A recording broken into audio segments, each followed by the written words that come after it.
da cidade de Coríntios. Ela ficava localizada no país da Grécia, ainda se encontra, existe essa cidade ainda, na Grécia, ao sul da Macedônia. Foi um polo muito importante, desenvolvimento comercial, marítimo, né, cultural. A cidade de Coríntios ela tem um porto e por lá passava várias pessoas de vários países, né? Então ali era um polo comerciante muito forte. Eu creio que o apóstolo Paulo escolheu aquela cidade por uma estratégia de evangelizar, né, várias pessoas de várias nações, etnias, tá?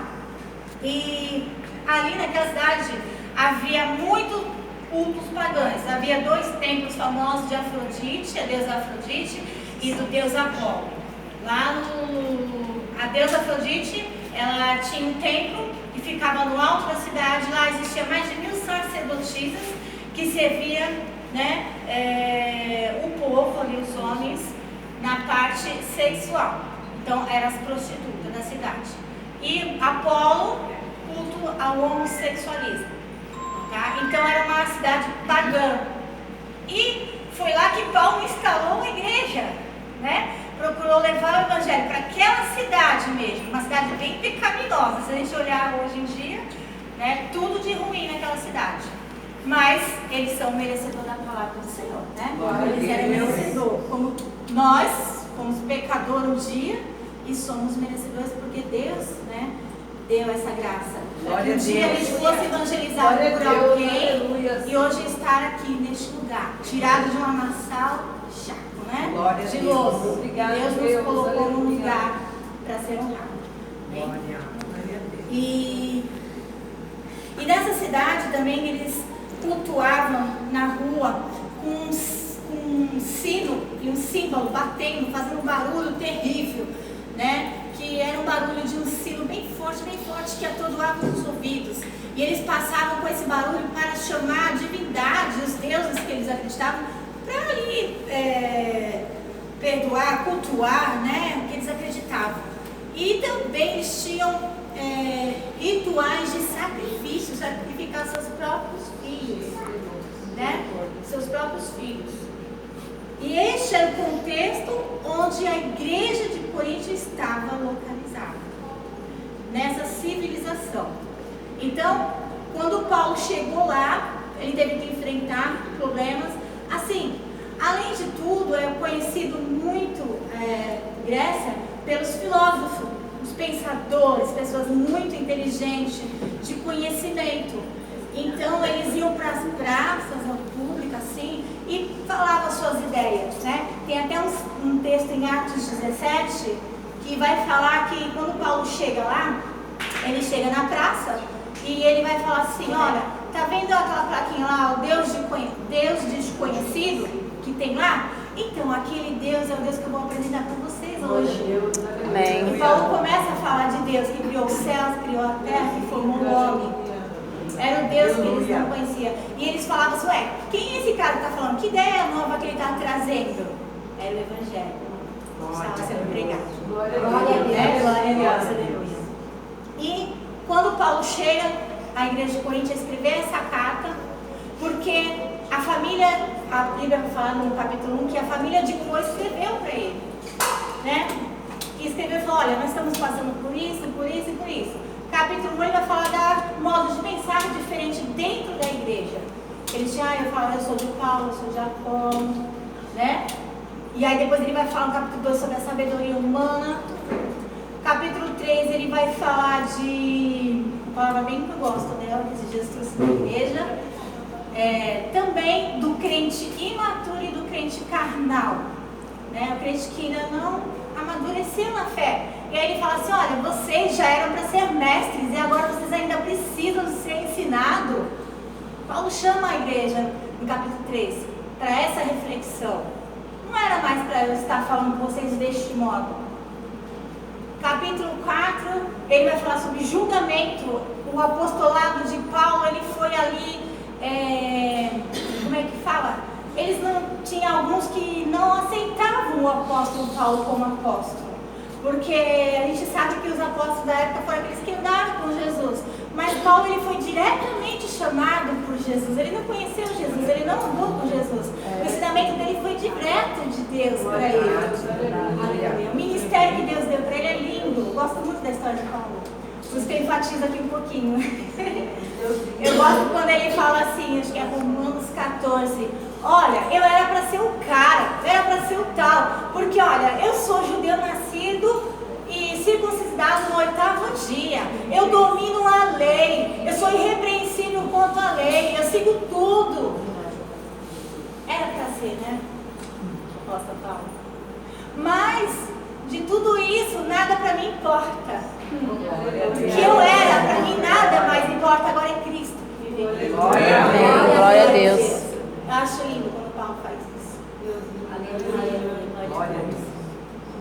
E aí por diante. E aí no capítulo 5 vai falar que havia um problema ali no meio da igreja, de um filho se deitando com a mulher do pai. Imoralidade sexual dentro da igreja. Só que Paulo não fica triste por causa disso, ele fica triste porque os de dentro da igreja não fizeram nada. Ele falou, olha, esse irmão já ser excluído no meio de vocês. E vocês não fizeram nada. Então, irmãos, a igreja de Coríntios havia bastante problemas, bastante. Ela tinha o lado bom. Paulo, no primeiro capítulo, ele vai falar assim, olha, a igreja de Coríntio, ela é abastecida de todos os dons espirituais. Era uma igreja completa. O dom da profecia, da língua, do conhecimento, o dom do amor, o dom da fé. Eles tinham todos os dons. Maravilhas, cura. Mas faltava alguma coisa. E é quando o capítulo 13, Paulo chega e fala. Falta o amor. O que adianta ter todos esses dons e não amar o seu próximo? Né? É quando ele vai falar. E aí vamos entrando versículo a versículo. Está um pouquinho diferente da outra vez, não está, pastora? Mas é diferente, porque é igual. Glória a Deus. Então convido vocês a entrarem comigo, capítulo 13, versos 1.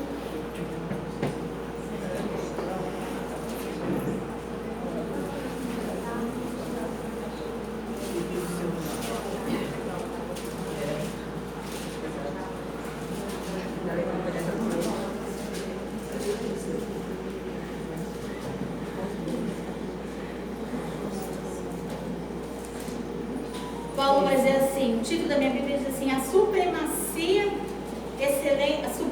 excelência do amor. No versos 1. Ainda que eu falasse a língua dos homens e dos anjos e não tivesse amor, seria como um metal que soa ou como um sino que retine. E aí ele está falando, como eu expliquei aqui, que seria igual aquele barulho horrível que eles faziam quando chamavam os deuses da cidade. Aquele barulho é atordoador. Então Paulo está falando assim, olha, seria como aquele barulho. Ainda que eu tivesse o dom de profecia e conhecesse todos os mistérios de toda a ciência, e ainda que tivesse toda a fé, e de maneira tal que transportasse os montes e não tivesse amor, nada seria. Glória a Deus. Glória a Deus. Essa parte, irmãos, eu vou colocar aqui com a superioridade do amor. Ele é superior aos dons. Primeiro nós falamos aqui aos dons de língua. Ainda que eu falasse a língua dos homens, dos anjos, se não tiver amor, nada seria. Então o amor é superior a este dom. Ainda que o dom de profecia, da ciência, que é o conhecimento, a fé que move a montanha, se eu não tiver amor, nada serei, né? No verso 3, ele ainda vai falar assim, ainda que distribuísse toda a minha fortuna para sustento dos pobres, ainda que entregasse o meu corpo para ser queimado e não tivesse amor, de nada disso me aproveitaria. E ele está dizendo que ainda que eu tivesse a minha contribuição sacrificial, que eles tinham esse rito de fazer sacrifícios, né? E se não tiver amor, nada valerá esse sacrifício, de nada. Então nós vemos aqui que o amor é superior aos dons. Porque Paulo está falando que a igreja corintiana é uma igreja completa dos dons. Mas tinha gente no capítulo 5, 6, levando seus irmãos ao tribunal pagão. Paulo fala, olha, no meio de vocês não tem alguém que possa julgar? Por que levar para um iníquo que pratica, né, a idolatria e pratica coisas erradas para julgar o seu irmão? Paulo fala isso aqui em Coríntios.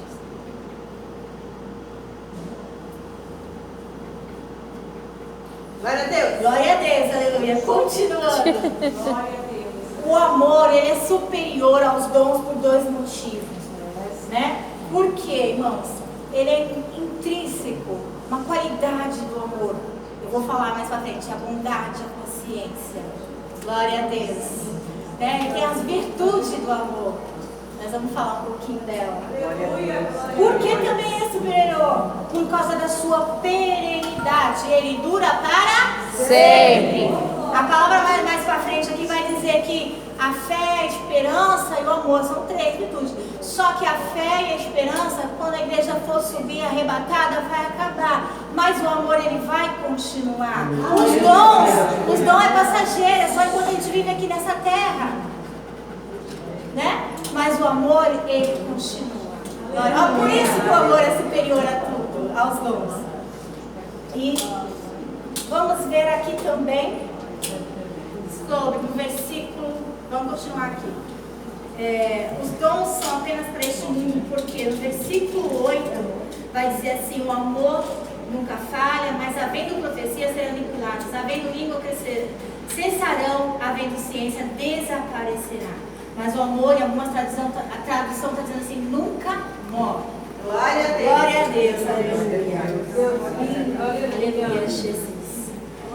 E eu vou falar um pouquinho das virtudes do amor, que eu acabei de falar aqui, vamos passar de volta aqui. Vou falar 3 verdades sobre o amor. O que é o amor, o que não é o amor e o que o amor faz. Tá? O que é o amor? Versículo 4, acabei de falar. Paciente. O amor é sofredor, benigno. Então quer dizer, ele é paciente e bondoso. Tem tradução que é paciente. O amor paciente é aquele, irmãos, que é capaz de suportar. É paciente com as pessoas que quando alguém lhe fere uma face, você dá a outra. E hoje, né, nos nossos dias de hoje, é difícil encontrar essa paciência. No trânsito mesmo, há pessoas com pavio tão curto, que brigam por qualquer coisa. Deu uma freadinha de trás, já vai, levanta e já começa a brigar. Né? Então, assim, hoje nós encontramos as pessoas tão falta de paciência. E essa virtude a gente encontra no amor. Quando a gente está com aquela vontade de estourar com o marido, bebe um gole de água. Conta até 10. A gente bebe. Pensa 2 vezes antes de falar. Ungida, Jeová. É verdade. E tem horas que dá vontade. Ele pergunta assim pra mim antes de sair pra trabalhar: ai, cadê minha ponte? Gente, é o dente, tá? É o dente. Tá na boca. E eu falo: amor, gente, falei 1000 vezes, deixa num lugarzinho só, põe dentro do potinho. Você sempre vai encontrar. Eu gosto de deixar tudo organizado. Ele já é ao contrário de mim, ele é bagunçado. Baguncei. E aí ele agora achou um lugar no armário. Eu falei: aí, tá, cuidado pra não derrubar, pra não vir pegar algum remédio ali não vai. E aí esses dias ele não estava achando. E aí eu tenho que ter muita paciência. Muita paciência. Senhor, dá graça, Senhor. Nunca consegue achar nada, Senhor. Me dá graça. Muita paciência. Né? Mas ele também tem que ter comigo, irmãos. Eu também não sou fácil. É vice-versa, né? É vice-versa. Ele tem que ser paciente comigo também. Ele vai casar. Quem vai casar mesmo? Então nós aprendemos aqui o que o amor é. Ele é paciente, ele é bondoso, né? A bondade do bom samaritano, por exemplo, lá em Lucas 10, 25 ao 37, vai falar que tinha um homem caído todo machucado. Oi? Não entendi. 10 minutos. 10 minutos? Ai, já sei correr então. Deixa eu ver. Tira a concentração. Tira a concentração. Então,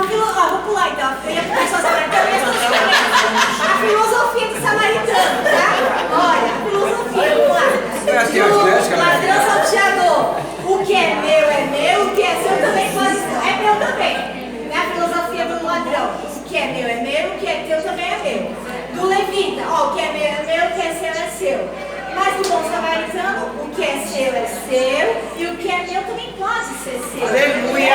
Aleluia! Isso está querendo dizer da bondade do amor, né? O que eu posso dizer com isso também?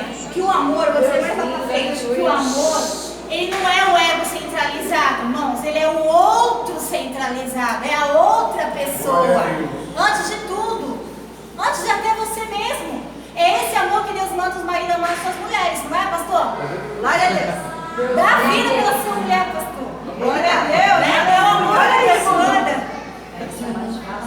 É o mais difícil. É o mais difícil.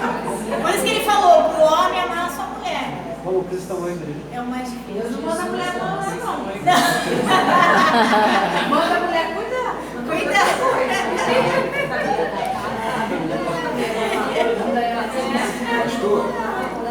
Agora vamos ver o que não é o amor, gente. O versículo 4 continuando. O amor não é invejoso, o amor não trata com leviandade e ele não se ensoberbece. Quer dizer, o amor não é invejoso, ele não sente ciúmes, tá? Ele não aborrece com o sucesso dos outros. É muito difícil hoje em dia você ver alguém se alegrar com o sucesso do outro. É mais fácil ver alguém chorando com o derrota dos outros. Mas se alegrar com o sucesso dos outros é muito difícil. E o amor é ao contrário. Ele não se inveja, não sente ciúme, não se, aborrece. E a gente tem muita dificuldade com isso, de se alegrar com as pessoas, aplaudir as pessoas, né? É do ser humano. O amor não se vangloria, não se ufana. Quer dizer que o amor ele não tem vaidades. A pessoa que tem amor ela não se enche, né, de soberba. Ah, eu sou eu. Igual Paulo, ele podia dizer, eu sou o cara porque eu sou isso, aquilo e aquilo, mas não. Ele se esvaziou daquilo tudo, né? Ele falou, eu sou de Jesus. Glória a Deus. Aleluia. O amor não se enfurece, não guarda rancor, nem sentimento. É claro, irmãos, no matrimônio, vou falar matrimônio porque, né? É a situação nossa aqui dos casados. O marido briga com a mulher, mas de noite tem que estar boazinha com o seu marido, viu? Tem que não pode guardar ressentimento nem rancor. Amém. É difícil, mas. Amém, pastor?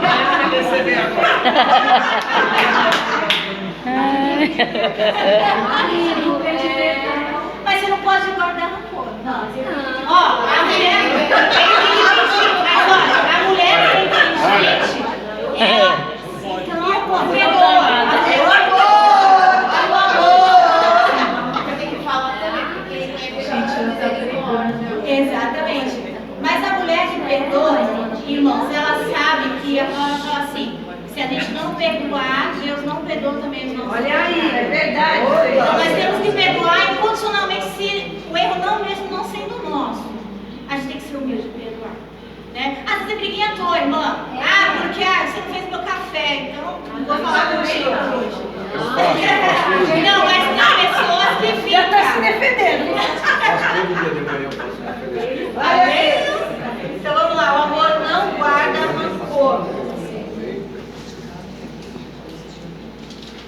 Glória a Deus. Já falei que a igreja de Corinto era uma igreja, né, que tinha vários problemas, levando seus irmãos aos juízos, né? E agora o que o amor faz? Tudo. O amor tudo sofre, né? O amor tudo sofre. A igreja no capítulo 10, ela estava usando mal a sua liberdade, fazendo os irmãos mais fracos tropeçarem. Paulo diz que o amor tudo sofre. Significa que você abre mão de um direito que tem a favor do seu irmão. Né? Eu acho que o 10, se não me engano, é o capítulo que ele fala dos alimentos, né, impuros. Né? E se você achar que aquilo, do seu conhecimento, você acha que aquilo não te faz mal, você pode ter o direito de comer. Mas não, se você achar